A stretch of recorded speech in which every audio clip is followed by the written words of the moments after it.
con esta serie acerca de vivir en la gracia de Dios. Vamos entonces a compartir por acá.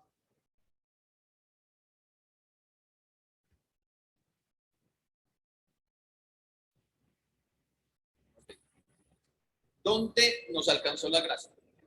La pregunta que tenemos para resolver el día de hoy. ¿Dónde fue que nos alcanzó la gracia? ¿Dónde estábamos nosotros? Seguimos, hermanos, con esta semana, con el tema que nos hemos tratado para este año, el tema de la restauración, esa necesidad de ser restaurados, pero restaurados en totalidad. Muchas veces pensamos que restauración necesita a aquel que dejó los caminos del Señor. Él es un necesitado de la restauración de Dios. Sin embargo, nosotros seguimos siendo necesitados de la restauración de Dios. Por eso el mes pasado vimos, pues, que una de las primeras cosas, para las cosas más importantes, es dejarnos alcanzar de Dios. Y hay algo, hermanos, que es el tema de este mes, y no quiero decir que sea el tema de este mes únicamente, porque es un tema bastante extenso, número uno, número dos. Es un tema al que nosotros no le hemos prestado quizás la suficiente atención, y es el tema de la gracia de Dios. Porque nosotros hablamos, sí, somos salvos por gracia, sí, es que tenemos la gracia de Dios, pero realmente sabemos nosotros vivir en la gracia de Dios. ¿Estamos nosotros conscientes de lo que es vivir en ese estado de gracia? Quizá para muchos de nosotros casi que pensamos que perdemos la gracia de Dios cuando nos equivocamos. ¿Recuerdan el mea culpa, mea culpa, mea culpa? El por mi culpa, por mi culpa, por mi gran culpa. Eso como que nos bloquea la gracia de Dios. Pensaríamos eso, podríamos pensar eso. Nosotros acá, dentro de la iglesia del Señor, pues no hacemos esos actos de constricción tan evidentes. Acá me leemos que se en el pecho. A veces nos pegamos cuando está todo saturamos, pues, pero nada que ver con lo otro. Sin embargo, como que todavía tenemos eso, y pesa más eso que aprendimos mal que lo que realmente ocurre. Entonces, ¿qué pasa con nosotros? ¿Sí estamos viviendo nosotros en la gracia de Dios? ¿O estamos ahí como, sí, salvos por gracia, pero no entiendo? Entonces, como no entiendo qué es ser salvo por gracia, entonces tampoco sé qué es vivir en la gracia de Dios. Por eso creo que nos vamos a demorar un poco más del mes de febrero en esto. Entonces, nosotros necesitamos recibir, de hecho ya la recibimos cuando le decimos el Evangelio, pero sobre todo nosotros necesitamos aprender a vivir en la gracia de Dios. Amén. Si nosotros no aprendemos a vivir en la gracia de Dios, nosotros vamos a estar en serias dificultades espirituales. Porque, ¿qué nos diferenciaría a nosotros que estamos en la verdad de Dios, que estamos en la gracia de Dios, y aquellas personas que desconocen completamente la gracia de Dios y que tratan a su manera de agradar a Dios? Miren, ¿ustedes se acuerdan el dicho que había siempre acá en junio? Que en junio todos los caminos conducían a Neiva, por las fiestas de San Pedro. ¿Sí? Hay gente que cree que la salvación es eso. Hay gente que cree que todos los caminos conducen a Dios. Y por eso escuchamos gente que dice, ay no, pero es que hablan de Dios. En muchas partes de la verdad de Dios. Además, hay gente que habla de Dios, de la que yo personalmente pienso, pido perdón, deberían de lavar la boca antes de mencionar a Dios. ¿Sí? Pero eso es lo que tenemos, pero es lo que no hemos comprendido a cabalidad, que es vivir la gracia de Dios. Pero para que nosotros podamos entender qué es la gracia de Dios, hoy vamos a aprender, vamos a reaprender comprender, el verbo que quieran utilizar, dónde estábamos nosotros cuando recibimos la gracia de Dios. Porque cuando yo reconozco dónde estaba al momento de recibir la gracia de Dios, pues eso también va a marcar, tiene que marcar en mi vida un antes y un después. Un antes de la gracia y un después de la gracia de Dios. Porque si no, no vamos a avanzar como el Señor quiere que nosotros avancemos. Entonces, vamos a comprender hoy dónde estábamos y cuál era nuestro estado real antes de la gracia de Dios. Dice Efesios capítulo 2, versículo 1, en la Nueva Biblia Viviente. Dice, antes de ser cristianos, ustedes estaban muertos para Dios a causa de sus delitos y pecados. Entonces, ¿dónde estábamos nosotros antes de ser cristianos? Muertos. No había esperanza, estábamos alejados, ¿sí? de Dios, de todo lo que tiene. Hermano, ¿cómo se puede bajar la bonita? Usted me está pegando el primero del reloj en los ojos. ¿Sí? Qué pena.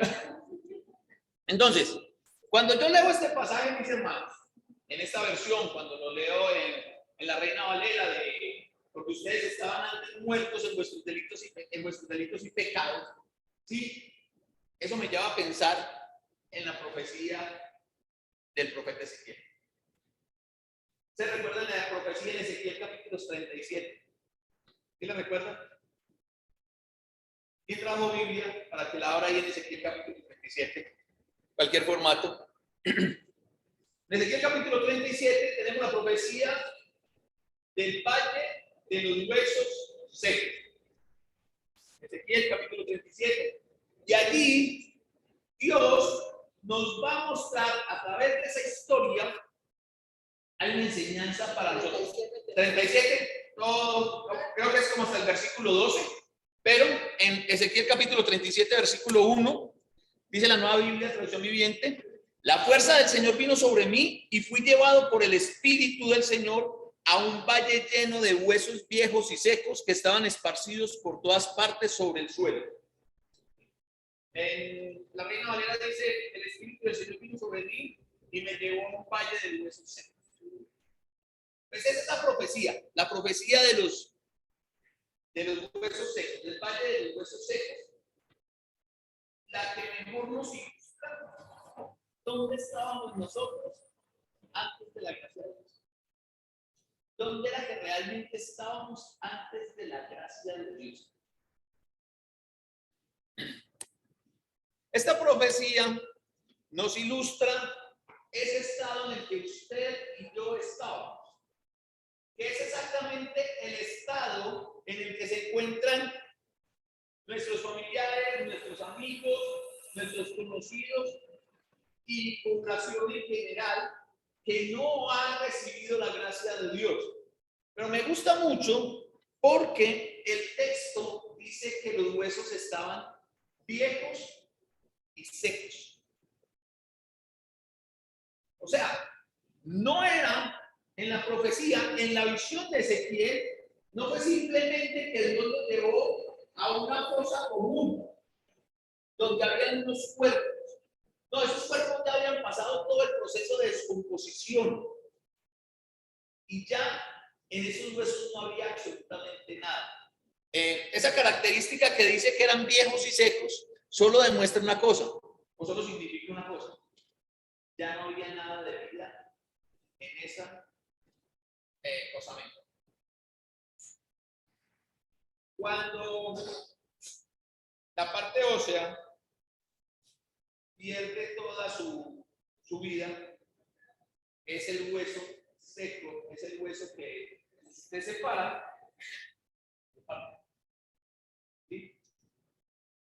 Ya estaba, la profecía de Ezequiel 37 era para decirle a Israel, mire Israel, ustedes fueron a la deportación y están esparcidos por todo el mundo que ustedes creen que están sin vida. Pero en la profecía el Señor le pregunta al profeta y le dice, ¿vivirán estos huesos? Versículo 3. Y el profeta le dice, Señor, tú lo sabes. Y enseguida el Señor le dice al profeta que sobre los huesos secos para que se formen ellos tendones, articulaciones, para que se junten y vuelvan a armar cuerpos. Y se vuelven a armar los cuerpos y dice, pero todavía les faltaba vida. Sí, nació carne sobre ellos, nacieron ligamentos, nació todo. Es más, fueron cubiertos de piel, pero entonces pasaron de ser huesos secos a ser cadáveres. Hasta que el Señor viene y infunde espíritu de vida, sopla espíritu de vida sobre ellos. Nosotros estábamos exactamente en esa misma condición. Nosotros no teníamos vida. ¿Ustedes han escuchado alguna vez han dicho algo así? ¿Esta vida que yo tengo no es vida? ¿Sí? Bueno, así estábamos nosotros. ¿Saben qué? Así hay muchas personas allá afuera. Allá afuera. A todos nos gustaba ese. No está bueno, para que qué bueno. ¿Recuerdan la canción de Michael Jackson? La de Zombies. ¿Thriller? Diego dice que sí. Diego dice que sí, Diego está muy chiquito. Pero bueno, seguramente. ¿Le gusta? Ok. ¿Recuerdan esa canción de Thriller, la de los zombies? Nosotros éramos zombies. Y allá afuera hay un montón de muertos viviendo. Y sí, no tienen el espectáculo de, quizás no tienen la apariencia que Hollywood nos mostró que era un zombie. Pero un zombie era un muerto viviente. Allá hay un montón de muertos vivientes. Gente que está muerta, pero gente que no vive. Nosotros estábamos en esa misma condición. Nosotros no teníamos nada especial, tampoco. No era tanta la diferencia, ¿cierto? Entonces, estando nosotros en esa deplorable condición, la de ser huesos secos, la de ser zombies, la de ser muertos vivientes, el Señor nos miró, te llamó por tu nombre, te escogió y te trajo a él.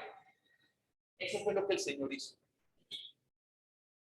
Yo sé que todos nosotros hemos escuchado ese tipo de historias de personas que vivieron una situación muy difícil y quizás una enfermedad terminal o un accidente muy grave o una quiebra en un negocio, pero que vino alguien, les extendió la mano, los ayudó a levantar y recuperaron la salud o pudieron recuperar su posición económica.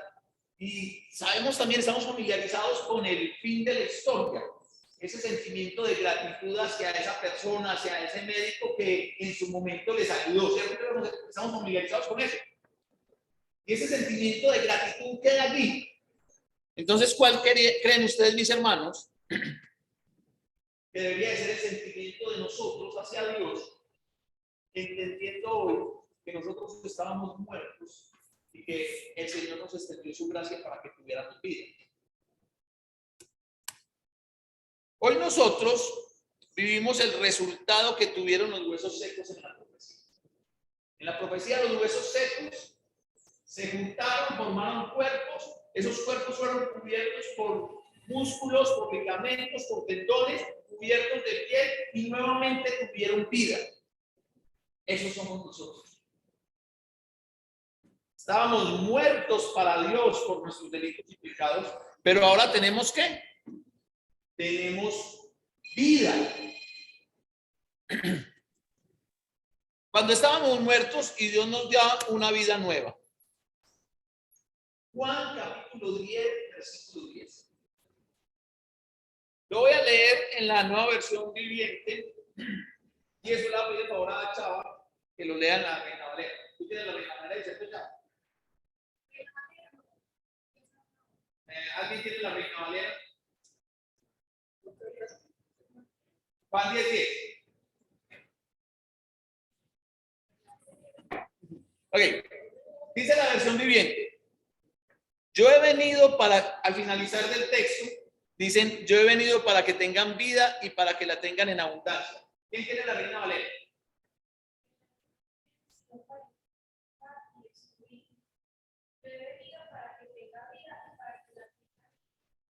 Ok.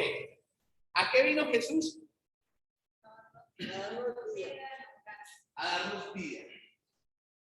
Porque solamente lo dejamos en vida.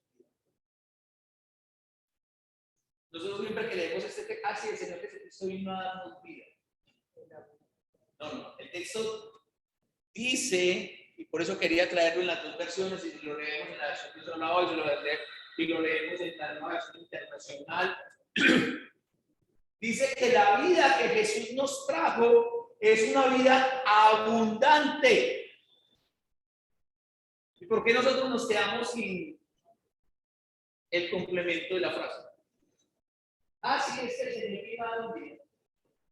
Pero como si la vida que vino a darnos el Señor no tuviera una gran diferencia con el aliento de vida que teníamos todos. Quiero hacer una pregunta, hermanos. ¿Ustedes se sienten especiales para Dios? Sí, hermano.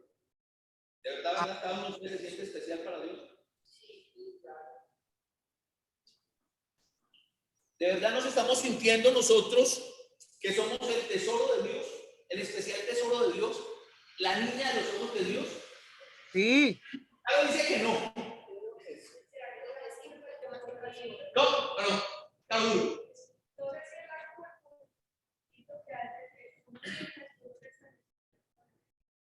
¿O será de pronto que es que no me siento tan especial para Dios que por eso me comporto como me comporto? Venga, hermano. ¿Qué tal está el clima? ¿Qué tal se sienten ahí? Pues yo le tuve que ir a contarlo que me bajara el reloj porque me estaba pegando el reloj. No, ya no sé. Pero ¿qué tal sienten el clima? ¿Está rico el clima? ¿Sí? ¿Está sabroso el clima? ¿Pero usted se siente especial por sentir ese clima o no se siente especial por sentir ese clima?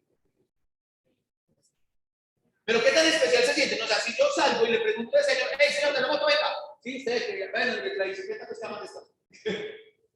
¿Qué tan especial se siente usted porque está haciendo este solecito? Y acá es donde yo voy y quiero que ustedes, que todos comprendamos. Porque la Biblia dice que Dios hace salir el sol sobre buenos y malos. Y hace llover sobre justos e injustos. Es decir, que la bendición de Dios es para todos. Entonces, ¿usted se está sintiendo tan especial hoy porque está sintiendo esos rayos de Dios porque usted es un hijo de Dios? ¿O porque usted está en el bulto, en el saco, en el costal, que eso sale para todos? Entonces, yo puedo estar feliz por este sol, hay personas que están escuchando y dicen, no, que ya están. Exactamente. Pero yo lo que quiero que miremos y lo que quiero que entendamos es que nosotros necesitamos sentirnos diferente porque la bendición de Dios está para todos. O sea, no, a nosotros únicamente no nos está haciendo este solecito, ¿o sí? Aquí la nota, los únicos sobre los que está brillando el sol es sobre nosotros. Obvio no. Como dice Carolina. Sí, obvio no. Pero obvio sí, yo me tengo que sentir especial para Dios. ¿Por qué? Porque Dios vino a darte vida abundante. Y es aquí donde nosotros, hermanos, nos hemos estancado. ¿Por qué? Porque sí creímos en Dios, porque sí le creímos a Dios, porque nos arrepentimos, porque confesamos, porque hasta nos bautizamos, pero nos quedamos aquí.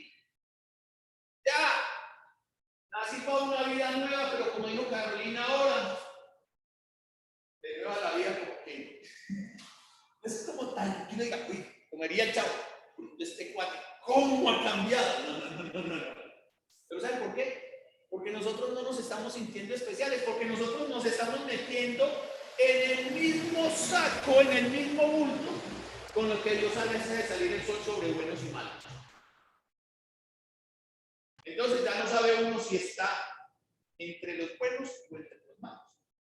¿Dónde te estás contando? ¿Pero es por qué? Porque no hemos comprendido el tipo de vida que Dios nos vino a dar. Dice que nos vino a dar una vida abundante. Y no voy a predicar prosperidad. Si yo no voy a salir predicar, no quiero que ustedes salgan convencidos diciendo, ay, si el hermano de esta misma, el hermano de la gente dijo que Dios nos iba a dar una vida abundante, entonces esta semana seguramente me gano el valor. No lo voy a comprar, pero me va a llegar el valor. No. La Biblia no habla de eso. ¿Cuál es esa vida abundante? Es una vida diferente. Pero para entender esa vida, mis hermanos, mis hermanas, yo tengo que entender dónde está el origen de esa vida. Como alguien esta semana me decía, no sé por qué, tanta gente le dio últimamente por decirme pastor. Pastor, hay algo que yo no entiendo. Tengo una cosa que no entiendo, gracias a Dios usted no tiene ninguna cosa que no entiende, no entiendo muchas. ¿Por qué ustedes se visten tan igual al resto de la gente? Pues, realmente, pues porque la mayoría de nosotros no tenemos con qué estarle comprando diseños exclusivos a Cintia Cherazo. Una oficina con rubines que vende para todo el mundo. Sí. No me refiero a eso, me refiero a eso. Venga, ¿por qué las hermanas de su iglesia, las hermanas de la congregación, porque la iglesia no tiene, la iglesia es del Señor? Bueno, ¿por qué allá las hermanas no se visten de falda larga? ¿Por qué se maquillan? Porque es que no están marcando la diferencia. Yo le dije, venga, ayúdame a entender algo.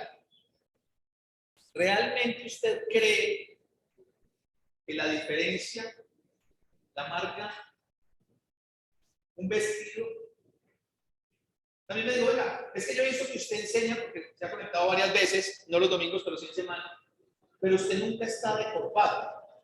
Y yo, pues, de hecho, no es que me guste mucho ponerme corbata, y no creo que me vaya a poner corbata, a las 9 de la noche, después de haber tenido todo un día de trabajo. Además, si yo trabajara con corbata, yo llegaría a mi casa, saldría de la oficina, esa cosa es todo mucho. ¿Sí? ¿Qué es la diferencia? Cuéntame qué es la diferencia. Eso es lo que va a marcar realmente la diferencia. A ustedes las va a hacer más hijas de Dios o menos hijas de Dios si se ponen o no se ponen una falda en lugar de un pantalón. Si se ponen o no se ponen algo en la cara, pues, aparte del tapabocas. ¿Sí? Eso nos hace. Miren, esa no fue la vida que el Señor nos vino a dar. El problema de muchos está en que vieron la gracia de Dios, la transformación de Dios en algo netamente externo. Y eso no es nuevo, y eso no es ni siquiera de las iglesias cristianas. A eso nos enseñaron desde nuestras raíces católicas, porque a la iglesia había que ir bien presentado. ¿Cierto que sí?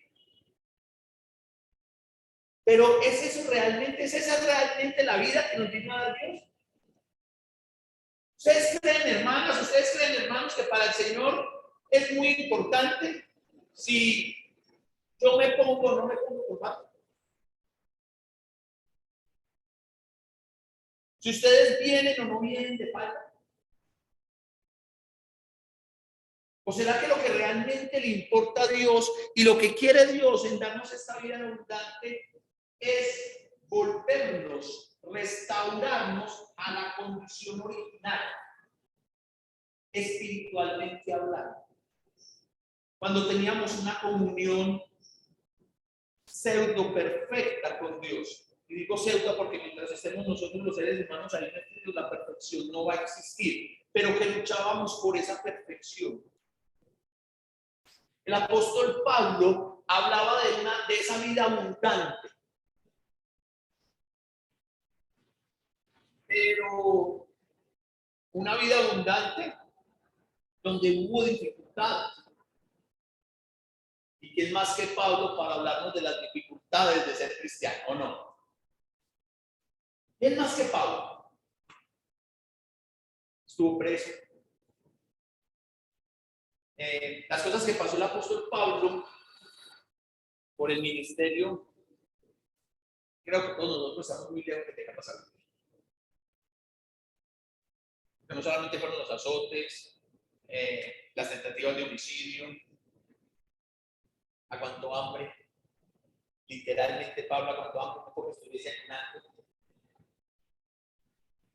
Pasó diversas necesidades, porque cuando les escribe a los filipenses les dice, he aprendido a tener mucho y también he sido feliz cuando no he tenido nada. Pero aún así Pablo nos habla de una vida abundante en la restauración de su espíritu, una vida abundante en la resurrección a vida eterna. Esa es la partecita que nosotros no hemos entendido. Nosotros resucitamos para vida eterna el día que nos bautizamos, que nacimos de agua y espíritu. Iglesia. Nacimos de agua y espíritu, ¿para qué?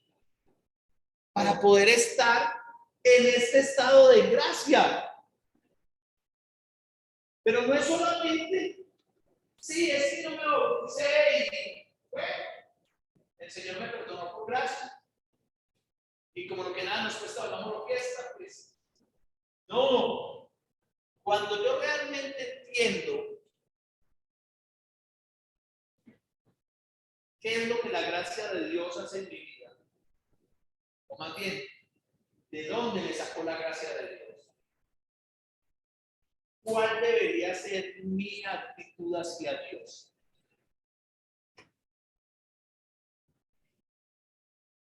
Más gratitud. Y con nosotros, el tema con nosotros pasa más por gratitud que por cualquier otra situación. ¿Qué tan agradecidos pudiésemos estar con alguien que nos salvó la vida? Esta vida que tenemos, esta vida física. Era el ejemplo que les ponía, les decía que todos conocemos. ¿Qué tan agradecidos pudiéramos estar? Yo recuerdo que hace muchísimos años leí en un libro de ilustraciones para sermones, hay una ilustración para la Cena del Señor. Y era la historia de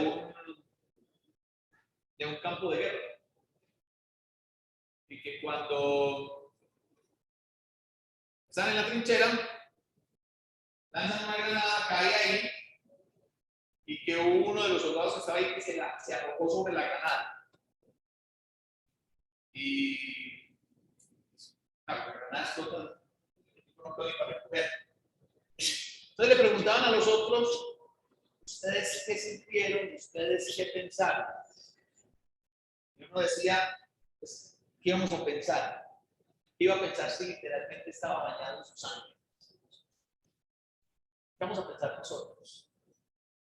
Si literalmente nosotros estamos bañados en la sangre de Cristo.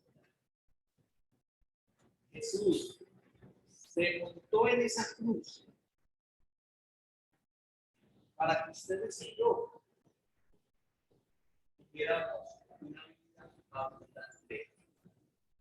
Para que ustedes y yo pudiéramos ser restaurados a esa relación pseudo perfecta con Dios en el jardín del Edén. Eso es lo que nos trae la gracia de Dios. Por eso Dios nos sacó de allá. Miren, hermanos,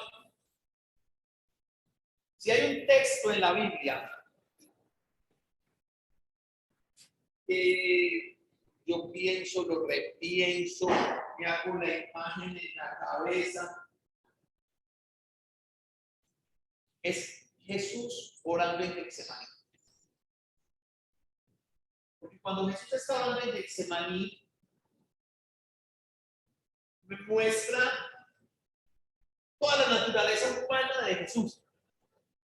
toda su humanidad, toda su angustia, todo su dolor, toda su preocupación. Jesús está hablando y está diciendo: Padre, si es posible, pasa de mí esta copa. ¿Cuál copa? La que se le venía unas horas después, lo que él sabía que iba a ocurrir. Y es como que le estuviera diciendo: sí, Padre, yo sé, yo sé que habíamos hablado de esto antes de la fundación del mundo. Pero si hay una posibilidad, Padre, de salvar a esta humanidad sin que yo pase por la cruz, sin que yo beba la copa. Eso es lo que yo quiero en ese momento, es lo que yo quiero, pero que no sea lo que yo quiero, sino que se haga tu voluntad. Y cuando yo escucho, cuando yo leo esa oración de Jesús en Getsemaní, yo me pregunto, ¿qué motivo tenía? ¿Quién lo obligaba a cumplir la voluntad del Padre? La respuesta es una palabra de 4 letras que empieza con A y termina con R. Amor.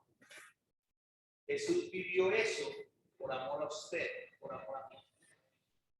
¿Qué está esperando Jesús? ¿O lo que está esperando Jesús? ¿Cuál debiera ser mi actitud hacia ese Jesús que pasó y vivió todo eso sin necesidad, solamente por amor? Mis hermanos, nuestra actitud hacia la gracia de Dios, valga la redundancia, no es más, no tiene que ser más que una actitud de enorme gratitud. Porque ya es esto, usted era un zombie, usted era un muerto viviente, que el Señor vino y le dio vida, una vida cualquiera. No simplemente sopló aliento de vida sobre usted, el Señor vino para darnos una vida abundante. Acompáñenos. Señor Dios Padre Todopoderoso y Eterno, gracias te damos, Señor, por este día, por tu amor, por tu misericordia. Gracias, Padre, porque tú estás en medio de nosotros, porque nos cuidas, porque nos proteges, Señor. Señor, muchísimas gracias porque nos diste una vida abundante, Señor, a través de tu Hijo, nuestro Señor Jesucristo. Padre bueno, tanto amor para nosotros. Entonces te ruego, Padre, que en este momento toques nuestros corazones con esta palabra, Señor, toques nuestros corazones y llévanos a una reflexión, pero no a la reflexión de acto de contrición, de culparnos y no querer hacer nada más, sino llévanos a esa reflexión que nos impulse a cada día vivir en eterna gratitud contigo, a cada día sentirnos que somos tus hijos, que somos tu pueblo, Señor, y a vivir como tal. Ayúdanos, Padre, para que a partir de este momento y durante todo el resto de nuestra vida, Señor, nosotros podamos llevar con dignidad ese nombre de ser llamados tus hijos. Quédate con nosotros, Señor, en este día, acompáñanos y líbranos de todo mal, Señor, y protégenos, Señor, y sé con nosotros en todas nuestras actividades que tengamos este día y en esta semana. Gracias por cada uno de los hermanos que se han conectado, gracias por los hermanos que están acá presentes. Te rogamos por aquellos que por esta razón no se pudieron conectar, no pudieron llegar a este lugar, Señor, para que tú seas con ellos, Señor, y seas animándolos. Y, Señor, te rogamos también por la actividad de abril. La ponemos en tus manos, Padre bueno, porque queremos que sea un éxito, pero un éxito para una gloria tuya, no por lo que nosotros hagamos. Gracias te doy por Jesús y en su nombre que oramos. Amén. Amén. Hermano Daniel,